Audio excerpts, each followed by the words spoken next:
Jadi kalau Anda jadi presiden, itu sesekali lah pas menjelang tidur itu nanya-nanya, ini saya lagi disuruh Allah, apalagi apa sedang diizinkan, karena lumayan kok saya ini, atau saya dibiarkan sebenarnya. Apa saya sekedar dibiarkan, atau Tuhan nggak peduli saya jadi nggak jadi, Indonesia mau punya pemimpin atau tidak, Allah nggak peduli. Anda tahu kan 4 ini bedanya apa? Kalau negara kita sudah sampai pada tingkat yang keempat ini, maka Anda jangan percaya kepada Anda yang Anda dengar, dan jangan percaya kepada Anda lihat, dan jangan percaya kepada yang Anda fahami. Anda harus hidup memulai dengan pertanyaan-pertanyaan baru atas segala sesuatu, termasuk atas diri Anda masing-masing. Saya ingatkan, ada kejadian yang Allah cuek.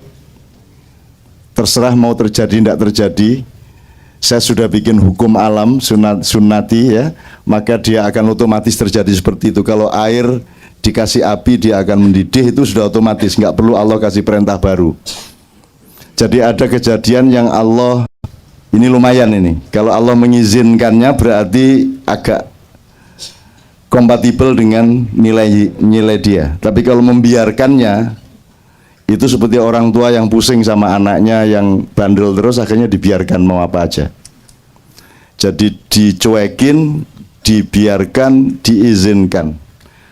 Yang ideal pada manusia adalah kalau gelombang akal dia dan kolbu dia dan seluruh organisme kejiwaan dia, fisik maupun rohani dia, itu sudah muwahhid billah, sudah menyatu dengan kehendak Allah. Innama amruhu idza arada syai'an. Jadi iradah Allah dengan amrnya Allah dengan iradah manusia, perintah Allah dengan kehendak manusia sudah menjadi satu. Sebagaimana Anda kencing itu perintah Allah, dan juga keinginan Anda itu berarti itu sudah lumayan, itu tinggi nilainya. Jadi setiap kali kencing bersyukur, ya Allah alhamdulillah, ini kompak kita dalam soal ini. Gitu ya. Ketika Anda beli sesuatu itu belum tentu sama keinginan Allah. Ketika Anda memilih istri belum tentu itu sama dengan perintah Allah. Tapi Allah oke, enggak apa-apa, enggak terlalu buruk kok, ya sudah saya izinkan. Atau kasus yang di bawahnya tadi, ya udah biarin dia mau kawin sama ini apa sama itu. Kan itu. Nah, yang tertinggi adalah kalau yang terjadi, yang Anda alami, yang Anda putuskan, yang Anda langkahkan dalam hidup Anda sama persis dengan perintah Allah atas kehidupan Anda. Nah, ini kan bervariasi tiap hari, bisa kecil, bisa besar, bisa sedang. Jadi kalau Anda jadi presiden, itu sesekali lah pas menjelang tidur itu nanya-nanya, ini saya lagi disuruh Allah, apalagi apa sedang diizinkan, karena lumayan kok saya ini, atau saya dibiarkan sebenarnya. Mau ngimami sholat aja milih zuhur kan gitu kan, upamanya gitu ya. Apa saya sekedar dibiarkan, atau Tuhan nggak peduli saya jadi nggak jadi, Indonesia mau punya pemimpin atau tidak, Allah nggak peduli. Anda tahu kan 4 ini bedanya apa? Kalau negara kita sudah sampai pada tingkat yang keempat ini, maka Anda jangan percaya kepada Anda yang Anda dengar, dan jangan percaya kepada Anda lihat, dan jangan percaya kepada yang Anda fahami. Anda harus hidup memulai dengan pertanyaan-pertanyaan baru atas segala sesuatu, termasuk atas diri Anda masing-masing. Harus belajar bertanya sekarang. Nggak usah berpretensi untuk jawab dulu. Wong kon iku takon sik salah. Kadek jawab barang. Wis meneng kok gak ero kon. Sing penting kon iso takon. Kata Sabrang, gambar saya dipakai untuk Gerindra itu ya. Itu tanya sama Sabrang, nanyanya aja salah. Nanya itu loh salah. Jadi sekarang kunci pertama adalah gimana kalau malam hari ini kita mundur 1-2 langkah, yuk belajar bertanya dulu. Gitu loh.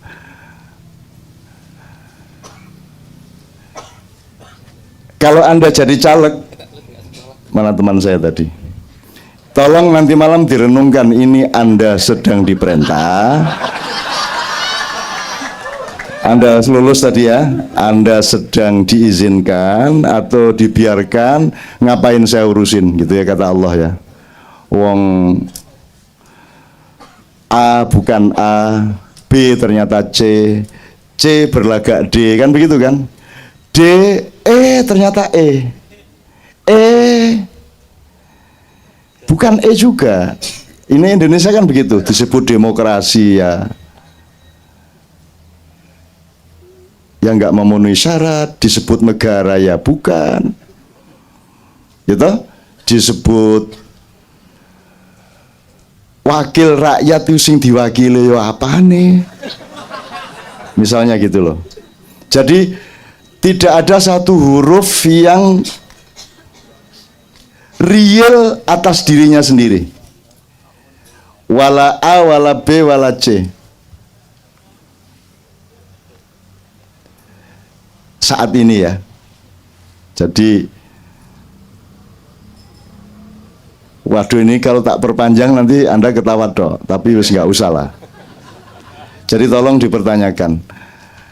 Itu pertama. Jadi kalau ternyata nanti Anda mengalami setelah Pilpres sesuatu yang Anda tidak setuju dan tingkat tidak setujunya itu sampai mendalam ke hati Anda, itu kan Anda jadi tidak ridho kan? Jadi Anda sekarang mulai harus menyiapkan ridho kepada apa yang Anda sangat nggak setuju. Wah, aku abot temen. Nah, untuk ridho ini hubungannya misalnya sama ilmu, Bang. Lebih gampang mana, ridho berilmu atau ridho tanpa ilmu? Lebih gampang mana, Mas? Kata orang ini roti, ya sudahlah tak makan wong roti. Kata orang tak makannya, ridho saya roti. Begitu Anda punya pengetahuan, loh ternyata tai. Maka jadi nggak ridho kan gitu. Nah sekarang saya ingin mengatakan kepada Anda, tolong dijaga ketidaktahuan Anda mengenai Indonesia supaya tidak sukar meridhoi apa yang akan terjadi. Jelas ya? Apakah engkau, dulu sudah pernah kita tanyakan, Anda ini pengetahuan mengenai apa yang hari-hari ini terjadi itu di atas 5% atau di bawah 5%? Di bawah 5%, dan Anda harus makan sesuatu yang Anda hanya tahu di bawah 5%. Itu pun harus ridho. Maka yang enak adalah orang yang nggak ngerti apa-apa. Jadi mulai malam hari ini Maiyah menyarankan wis batalno ilmu muka baik batalno. Wis pokoknya sono jari roti badoken ngono wis angel-angel wis timbangane kamu penuh pertanyaan macam-macam jadi kamu ndak ridho. Wong Allah izinkan kok, Allah biarkan kok, kan gitu. Saya tidak gini. Menurut Anda capres ini sampai bulan Juli nanti itu menduduki peringkat pertama dari skala prioritas hidup Anda atau tidak? 100% ini tidak. Berarti Anda orang Maiyah yang luar biasa. Hanya orang bodoh yang terlalu tidak mengerti apa-apa. Artinya kebodohannya itu melebihi batas. Yang meletakkan urusan kepemimpinan di Indonesia ini sebagai hal yang wajib. Menurut Anda soal ini Indonesia mau ganti siapa pemimpinnya ini wajib apa dalam pikiran Anda lah ya, dalam hati Anda wajib apa sunat apa halal apa makruh apa haram? Mubah. Harus kono-kono gitu ya. Itu namanya mubah.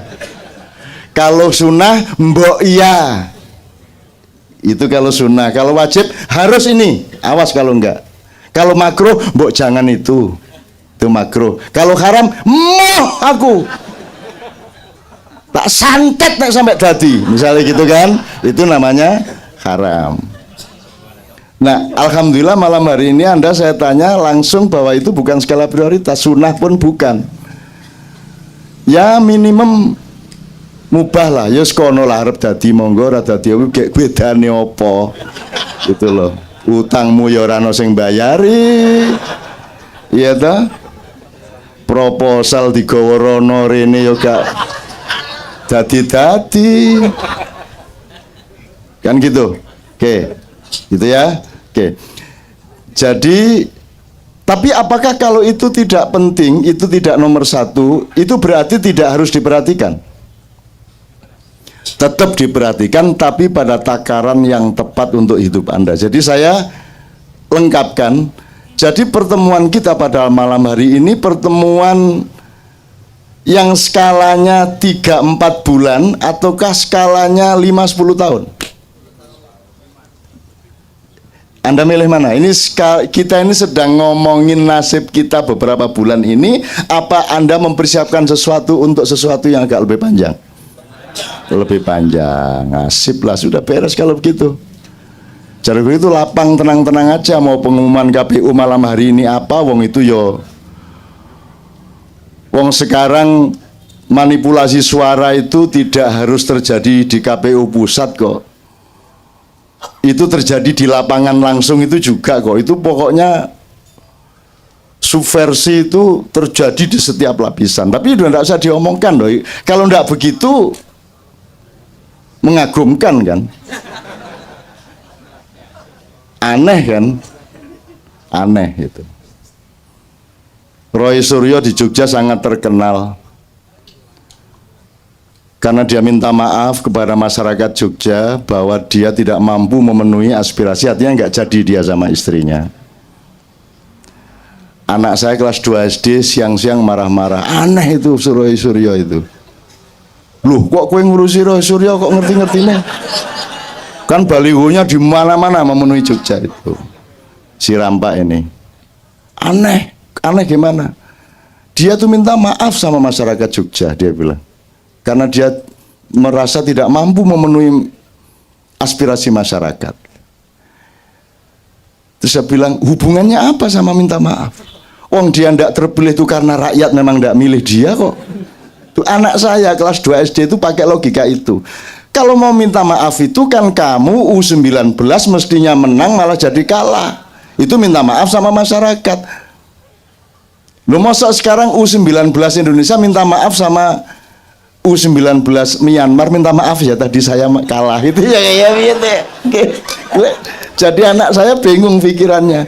Kok minta maafnya sama Myanmar ini bagaimana? Jadi tidak ada hubungan sama minta maaf gitu loh. Jadi kita ini sudah disebut manusia tidak memenuhi syarat. Disebut binatang tapi ya pinter ngaji. Kan gitu kita ini sekarang. Jadi sedang status quo ini. Saya kira nanti kalau Tuhan radikal dikumpulin lagi, udah sekarang diperjelas saja yang mau jadi binatang angkat tangan. Wis rono. Kira-kira gitu. Oke. Saya tidak perpanjang teman-teman sekalian. Untuk itu saya senang karena Anda akan menjadi kader dari Indonesia yang sejati yang sekarang sedang buang sampah nih. Jadi semua jamur dikeluarin, semua yang buruk-buruk diangkat. Tidak berarti yang terpilih jadi DPD terus buruk ya. Enggak. Karena bisa aja ada mutiara di tong sampah. Nah, tinggal Anda cari, Anda ini mutiaranya apa tong sampahnya kan begitu kan. Kan tinggal begitu. Itu tidak bisa diklaim oleh siapapun karena itu pengetahuan dan makrifat atas dirimu sendiri masing-masing. Jadi sekarang Anda jangan percaya kepada penilaian orang kepada orang karena orang melihat apa saja sekarang dengan kepentingan dan kedengkian. Jadi tidak mungkin ada kesejatian di dalam persepsi orang. Apa di koran, apa di TV, apa bahkan dalam omongan sehari-hari. Kalaupun tidak dengki karena ketidaktahuan yang melebihi batas. Jadi mending setiap orang belajar jernih atas dirinya masing-masing. Dan tidak ada yang perlu kita apa-apain. Ada calon ini, calon itu yang saya terima di rumah, di Kadipiro. Ada yang saya tolak, ada yang saya hindari. Ada yang Tuhan menghindarkannya. Ada yang Tuhan memaksa saya menemuinya, macam-macam. Dan bagi saya itu semua parameter. Yang tidak datang ke saya pun itu bagi saya parameter. Karena orang yang datang, saya lihat niatnya, oh berarti ada opsi ini di dalam berpolitikan. Ada yang datang niatnya itu tidak dari mulutnya ya niat dilihat ya, tapi dari gelombangnya yang saya tangkap sejak sehari sebelumnya, maka oh berarti ada opsi yang ini. Yang tidak datang itu berarti opsi yang ketiga. Jadi saya tidak perlu ketemu siapapun untuk menangkap opsi-opsi yang sedang kita alami sebagai bangsa Indonesia dengan nasib yang akan kita rasakan bersama-sama dalam waktu beberapa bulan ini. Pada saat yang sama juga jangan terlalu tenang terhadap gunung-gunung. Jangan menganggap tidak ada apa-apa. Dan jangan hanya berpedoman kepada gunung berapi. Gitu loh Mas. Kalau ada rumah di sebelah sini yang tidak ada apinya Mas, terus ada rumah sebelahnya meletus kompornya, itu rumah yang sebelah bisa gini misalnya, rumah Anda kecil, ya, ada kompornya meletus, sampingnya ada mall gede, ikut kebakar, sampingnya, mallnya jadi ambruk. Peristiwa yang lebih besar tuh meledaknya kompor Anda apa mallnya ambruk? Nah, jadi tolong perhatikan mall-mall ambruk yang kelihatannya tidak akan pernah terbakar, tapi dia akan kena efek ledakan itu. Nah, ini bagi pengamat gunung berapi tolong diingat-ingat. Nanti bisa dikasih kasus-kasus konkretnya gitu ya. Tapi pokoknya jangan jangan terlalu tenang lah. Termasuk capres-capres jangan terlalu tenang, jangan dipikir hidup persis seperti yang sedang Anda jalani sekarang. Itu ya. Ada banyak hal yang Anda tidak ketahui, ada banyak hal yang tidak Anda duga-duga. Nah, nanti sama Sabrang saya akan memoderate dia dengan satu terminologi. Tak buka sedikit supaya mereka punya ruang berpikir sebelum Agung, tapi nanti tetap Agung dimoderatori Sabrang dulu. Sabrang akan saya minta memulai dari terminologi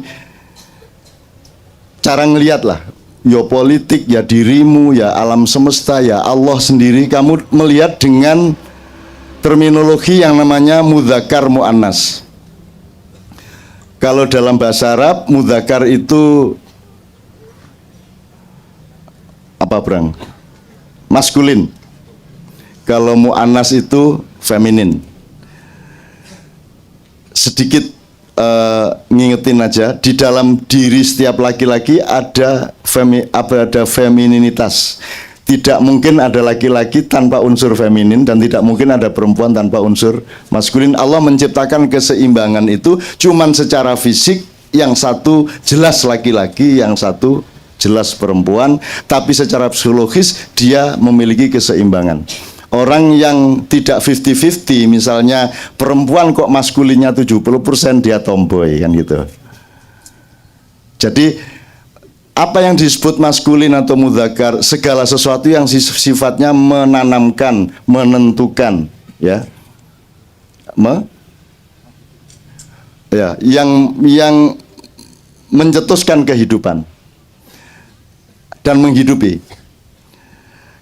Kalau feminin atau mu'annas adalah segala sesuatu yang ditanami dan memelihara tanaman itu. Suami istri kan jelas toh, barangnya saja yang satu menanami, yang satu ditanami, kan jelas. Orang yang menanami butuh kekerasan, jelas ya. Nek tidak keras bagaimana bisa menanam? Jadi indikatif mudzakkar itu terhadap kekerasan, kepadatan. Kalau tidak padat tidak bisa. Jelas ya, yang satu menanami, yang satu ditanami. Oke. Tapi orang yang ditanami atau femininitas atau mu'annas itu kan dia butuh ngalah, dia telentang. Meskipun ada variasi ya. Ya. Itu variasi bukan substansi ya. Ya. Jadi yang satu keras, tegas, mengatasi, menanam. Yang satu fleksibel, luwes, legowo, ngalah, kan begitu kan? Namanya jam lumah. Mah, jadi menjadi lemah, menjadi tanah, gitu ya. Nah sekarang kalau Anda tarik garis,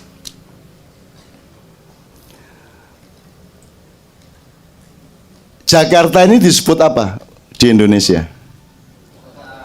Ibu kota. Kenapa bukan bapak kota? Karena konsep tentang pusat peradaban itu ibu, maka kita sebut ibu kota. Dan tidak pernah ada yang menulis kenapa disebut ibu kota. Bahkan Indonesia kita sebut Ibu Pertiwi, gak Bapak Pertowo. Jelas ya Mas ya?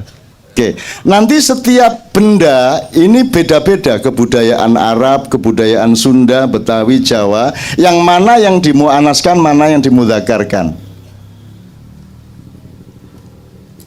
Itu ya. Ini supaya nanti Anda bisa langsung masuk dengan apa yang akan diuraikan oleh Sabrang. Misalnya, kalau wali kota Kediri mengatakan opo Islam iku wedok kabeh. Loh, kok Islam wedok kabeh ya napa, Pak? Lah aku iki belajar Islam iku jeneng wedok kabeh. Maksudnya napa? Keluarga sakinah wedok. Baldatun thayyibah wedok meneh. Apa meneh? Teguh istiqomah wedok meneh. Pokoknya istilah kabeh wedok kabeh. Sing lanang mek situk Robun Ghafur. Wali kota Kediri nyeneng lawonge iku. Nyeneng lawonge dhukur elek. Cuangkeme masalah. Senengane nglompokno ibu-ibu dikongkon nyusoni di lapangan. Terus dhek keliling nganggo kacamata ireng. Ndelok-ndelok wah susui macem-macem. Ana sing modot, ana sing belenduk. Ono sing nyenengke, ada pejabat kayak gitu tuh nyenengke gitu. Dan itu sama saya terang-terangan aku seneng aku nglumpuhno ibu-ibu cak. Lho apa? Lho sepoke tak tukono susu sakake-akeh. Tak bagi susu terus cake dramatis tak kon nyusoni bareng wong 2000 nyusoni kabeh. Terus aku keliling nggo kacamata ireng lirik gak ketok cak. Kacamata ireng. Oh, lu. Iku susu tak kendil gua. Oh, no, tapi bukan wali kota yang sekarang, yang dulu, yang bukan yang Pak Samsul sekarang gitu. Oke. Ngomong apa tutup susu yang tadi lali kabeh aku wis. Jadi lupa saya. Muannas mudzakkar ya. Jadi kalau dalam bahasa Arab pohon itu mu'annas, feminin. Dia disebut syajaroh. Segala sesuatu yang pakai tun kalau disingkat jadi ya. Misalnya syajarotun, syajaroh, mar'atun, mar'ah. Apalagi madrasatun, madrasah. Sekolahan itu perempuan, feminin. Tapi itu konsep budaya, bisa beda-beda pada setiap. Jadi Jawa beda, Betawi beda. Allah sendiri meletakkan dirinya pada aksentuasi feministik dan maskulinistik. Allah asyadid itu kan laki. Laki bukan Allah itu laki-laki loh ya. Terus wotote gede gak ngono rek. Ini sifat ya, sifat. Jadi Anda sebut status di Abah Rusdi ya, panggilannya Abah ya. Cocok Abah ya. Nek Ustadz kakean ustadznya Abah. Asyadid. Misalnya saya sebut nama-nama yang paling dahsyat dari Allah. Wallahul ladzi la ilaha wal aliyul wallahul ladzi la ilaha wal azizul qawiyul. Itu lagi semua. Azizul qawiyul qadiru dzul quwwatil matinul muqtadirul jabbar mutakabbir qahir qahar. Itu maskulin semua. Tapi Rauf, Rohman, Rohim, apalagi Latif, itu kan feminin banget. Allah menampung. Kan teori di Ma'iyah kan pakai huruf. Ketika Allah menjadi laki-laki namanya pakai alif, ilahun, berdiri semua. Tapi ketika Allah merendahkan diri begini, nah menjadi huruf ro. Ketika kemudian ro ini rebah ke bumi, dia menjadi huruf ba, robun, kan gitu. Jadi kalau Anda mendekat kepada Allah sebagai maha kuasa, yang maha dalam tanda petik mudzakkar, maha kuat, maha menentukan, Anda sebut ya ilahi. Tapi ketika Anda minta belas kasihan Allah, sebutlah ya Robbi. Ini kan ilmu semester 15 tahun yang lalu. Untuk anak-anak yang semester pertama ya enggak apa-apalah, dengar-dengar kembali. Maka Robbun, dari situ nanti ada fakultas tarbiyah, fakultas keibuan, fakultas pendidikan. Sifatnya atau sistemnya namanya rububiyah, uluhiyah ya. Uluhiyah itu pengalaman dan pengetahuan ketuhanan yang sifatnya maskulin dalam tanda petik loh ini ya. Jangan terus Cak Nun menjandur-jandurkan Allah. Ndak. Wong Allah itu saya ndak tahu kok. Kalau saya tahu Allah bukan Allah namanya. Ya toh, Brang ya. Nek saya tahu Allah bener terus bisa saya jelasin gini, bukan Allah. Allah kok bisa saya jelaskan? Allah capo-opo itu. Kalau saya ngomong mengenai Allah, itu kan omongan saya mengenai Allah. It doesn't mean it is a real Allah. Bener nggak Mas?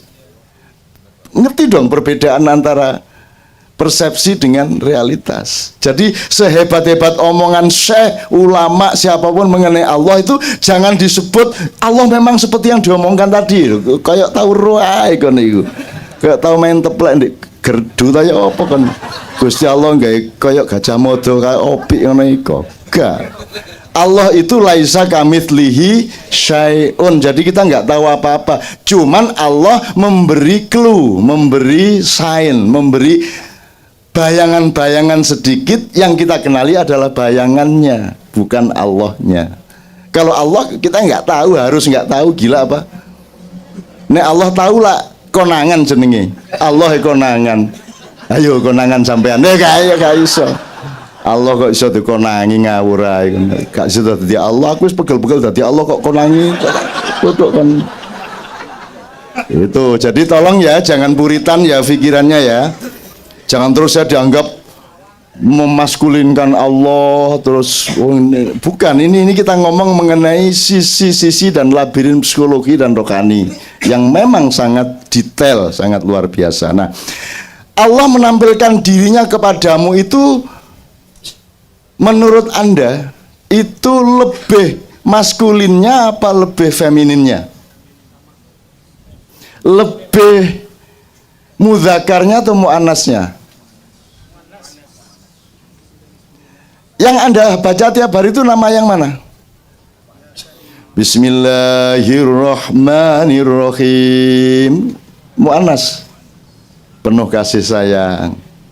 Ya tak? Karena perlu kasih sayang yo ibu lah. Kasih sayang, toleransi, keluasan, legowo, ngalah, itu kan semua sifat keibuan. Kalau kita terjemahkan, ini panjang kalau tak jelasin. Kalau diterjemahkan ke politik, Indonesia ini harus muannas. Karena sudah ada mudzakkar global. Amerika, Israel, Sekutu, Singapura, IMF kan gitu kan. Itu maskulinnya. Jadi yang akan direstui menjadi presiden adalah yang paling muannas. Sowan ke dubes. Kalau mudzakkar enggak sowan, mudzakkar disowani. Kan begitu. Nah sekarang pakai terminologi ini ya, kalau melihat koalisi besok kan berubah besok koalisinya nih. Nah mana muannasnya, mana mudzakarnya. Ada yang perolehan suaranya mudzakkar tapi dia berlaku muannas ada. Ada yang perolehannya muannas malah bisa jadi mudzakkar banget.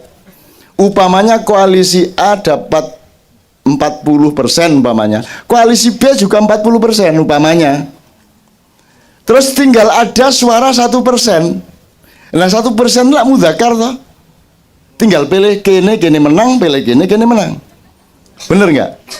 Jadi dialektika mudzakkar muannas ini tolong kalau Anda mau pakai ini lebih gampang Mas, lihat-lihat apa yang terjadi, tapi itu mubah loh ya. Sekali lagi mubah loh ya. Yang terpenting Anda adalah orang yang mulai hari ini menyiapkan untuk menjadi patriot Indonesia sejati yang tidak tahu namanya akan tetap Indonesia atau Nusantara Raya atau apapun.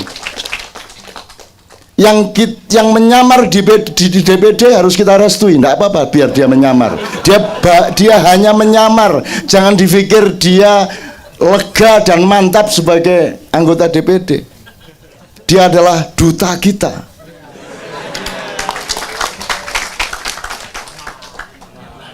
Aman loh, aku ini kan menjatuhkan tak bangunin lagi. Loh, saya ini kan seimbang maskulin femininnya kan gitu. Kalau enggak, apa yang menyebabkan Anda tahan sampai jam 3? Karena di sini maskulin sama feminin seimbang. Gantian-gantian. Kalau maskulin tok enggak tahan Anda, feminin tok juga bosen Anda. Anda harus ada terus-menerus dialektika antara itu. Anda bikin musik, Anda ngaji, itu kan ada yang nada irama yang maskulin, ada yang feminin. Kalau Anda qiraah, kalau Anda seimbangkan maskulin femininnya, orang akan tahan mendengarkan. Cuman qori 10 tahun terakhir ini kecepetan maskulin. A'udzubillahi minasyaitonirrajim. Bismillah. Aduh, kaget aku rek. Cepet ngacenge kon iki. Mbok pelan-pelan po. Oh, pakai progres. Gurung-gurung ada bismillah bawanter. Lho iya lah di lapangan gak masalah. Ini pas akad nikah. Cuman ada 15 orang di ruangan sempit yang ngaji nih. A'udzubillahi minasyaitonir. Bismillah. Waduh, bawantere. Malaikat melayu mulai. Jibril tanya, kenapa kamu balik? Aku difitnah, wahai baginda Jibril. Difitnah gimana? Aku dituduh dublek oleh koriknya, sehingga dia keras banget suaranya. Maka aku pergi dari situ, gitu. Tadi ngaji itu dikira-kira lah, gitu loh. Ya, bah. Apa meneh nek wis nirokno Masjidil Haram, nek wis adzan dukur, padahal adzan itu seluruh dunia ini cuman melangkah satu langkah soal adzan tuh ndak bisa. Bahwa adzan tuh nggak harus pakai lagu, kok ruwet toh sampean. Tadi nek gak iso nglagu mbok gak usah lagu ngono lho. Lapo sampean lagu-lagu iku lapo. Bilal dulu ndak pakai lagu insyaallah. Saya punya rekamannya. Sudah saya MP3 kan. Allahu Akbar. Allahu Akbar. Boleh toh? Loh, kalau memang kamu itu indah seperti Syekh Mahmud Al-Husyairi, Abdul Basit bin Muhammad Abdul Somad, atau seperti almarhum Muhammad Dong, atau siapa Nanang Kosim, monggo lagi kon niku mantep dipewanterno, dia pikir itu indah. Terus nek ana wong Jombang liwat iku karepe indah, iku karepe rek iku. Iku karepe iku mesti atine krasa indah temen iku. Sak apa-apa wis ana ya apa meneng. Iso nemek saunu gitu kan. Jadi kalau adzan gitu jangan di Jombang. Digerundeli gak karu-karuan kan. Wong Jombang udah jangan deh. Di Jombang terutama Jombang Timur ndak usah gitu-gitu Anda. Khutbah apik kaya ngono wis seru ket biyen nek ngono iku seru aku. Rasulullah wis tau krungu rene iki. Angel gitu. Itu teman-teman sekalian, oke. Jadi malam hari ini kita punya jangka waktu 10 tahun minimum. Atau kalau kita detail 2017 ya. Kalau harus jadi momentum 2019 oke, kalau ada yang bisa ditata pada waktu itu. Setelah itu kita siap di atas 2019 kita menjadi manusia Indonesia yang karakternya sudah ditemukan. Karakter Anda kan bukan karakter maskulin Indonesia ini. Karakter Anda itu kan karakter kalau orang Jawa ya menang tanpa ngasorake tadi itu kan, ngeluruk tanpa bolo.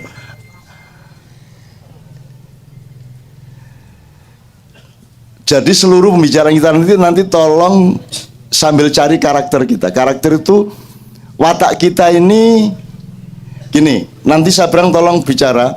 Kalau Arab itu sangat maskulin, maka dikasih Rasulullah yang sangat feminin secara akhlak, lembut, luwes, ngalah gitu kan. Orang jelek gitu dicari-cariin alasan supaya ikut masuk surga kan gitu kalau Rasulullah gitu. Itu kan karena Rasulullah sudah begitu, kita sebaliknya lah. Orang sudah bagus, sudah sholat pun kita cari-cariin alasan supaya masuk neraka. Sekarang kan begitu kan kita, kerjaan kita kan menyeimbangi Rasulullah. Kalau dulu kan sebanyak mungkin orang itu gimana caranya supaya diterima Allah kan gitu.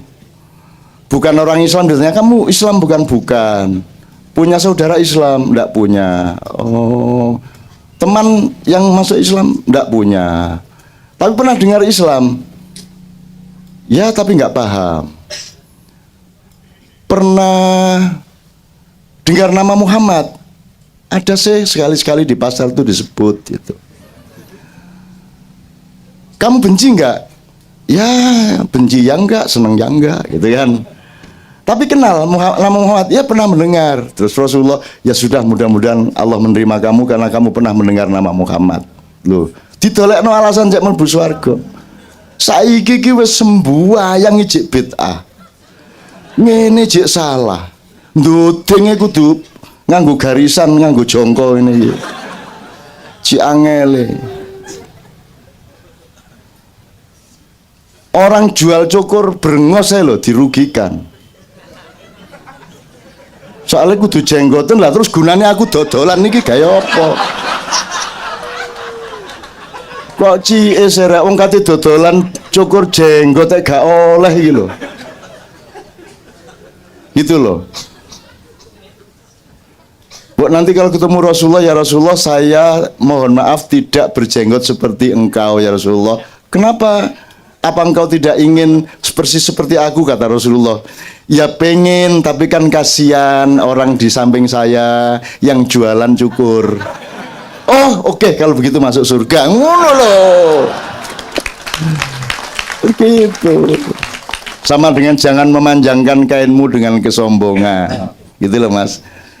Jadi Rasulullah mengatakan di zaman itu lambang budaya orang kaya adalah kainnya panjang, berumbai-rumbai. Abu Lahab, Abu Jahal itu ya itu kainnya kayak kaisar gitu. Kalau orang miskin kayak Muhammad itu kan seadanya lah. Juga lebih praktis lah, tiap hari lari ke sana kemari angon wedhus segala macam. Nek pakaiane dawa-dawa kan nggak efektif.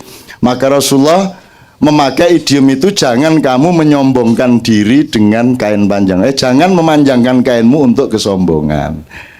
Nah ini poinnya pada memanjangkan kain apa pada sombongnya?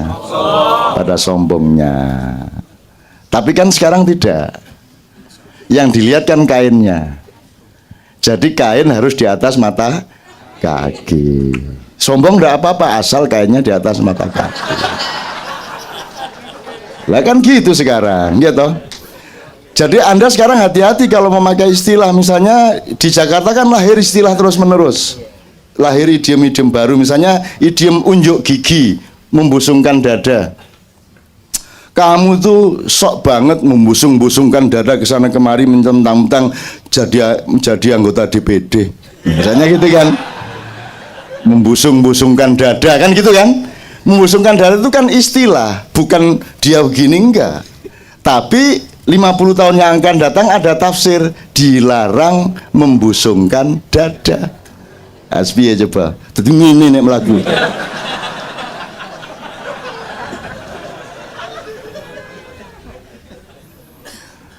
Itu Leto band-band itu sukanya unjuk gigi. Wah, 50 tahun kemudian ada tafsir dilarang unjuk gigi tadi.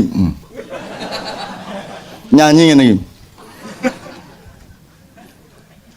Dia yang ikut.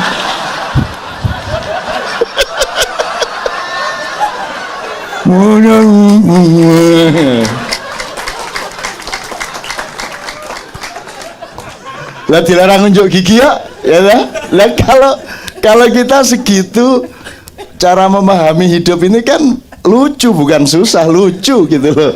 Terus ndak boleh lagi mana itu nggak nongol batang hidungnya. Dia ndak mana nggak berani nongol, mana batang hidungnya kok nggak kelihatan, itu kan, itu ditangkap batang hidungnya. Suatu hari orang ribut, ada Muhammadiyah hidung harus ditutupi, kalau NU tidak apa-apa, kalau Ahmadiyah hidung ditutupi asalkan mancung, kalau PSN tidak usah ditutupi. Pokoknya ada tafsir macam-macam gara-gara ada istilah 50 tahun yang lalu yang namanya batang hidung. Jadi gimana teman-teman kita ini? Dan makin lama orang Islam ini makin kayak gitu. Rasulullah tanya, mana tukang sapu ibu-ibu yang biasanya menyapu kok tidak kelihatan? Sahabat menjawab, loh sudah meninggal beberapa hari yang lalu ya Rasulullah. Loh kok tidak bilang saya? Cepat antar saya ke kuburannya. Terus Rasulullah datang ke kuburannya di antara para sahabat, sholat di sana, berdoa, satu balik ke masjid. Apa tafsirnya? Tafsir yang muncul adalah sholat di kuburan itu boleh gitu.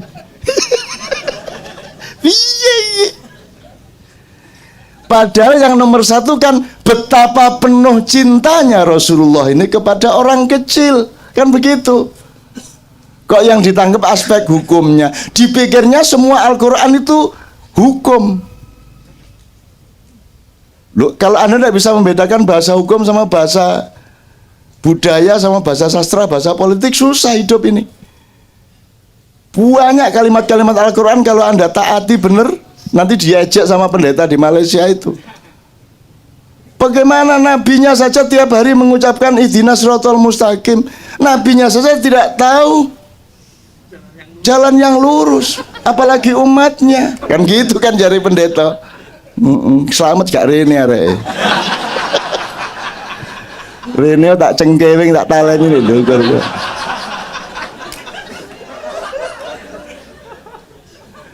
Dia lupa siapa yang ngomong gitu. Emang Rasulullah pernah punya ide untuk ihdinas siratal mustaqim? Itu kan Tuhan yang nyuruh kita.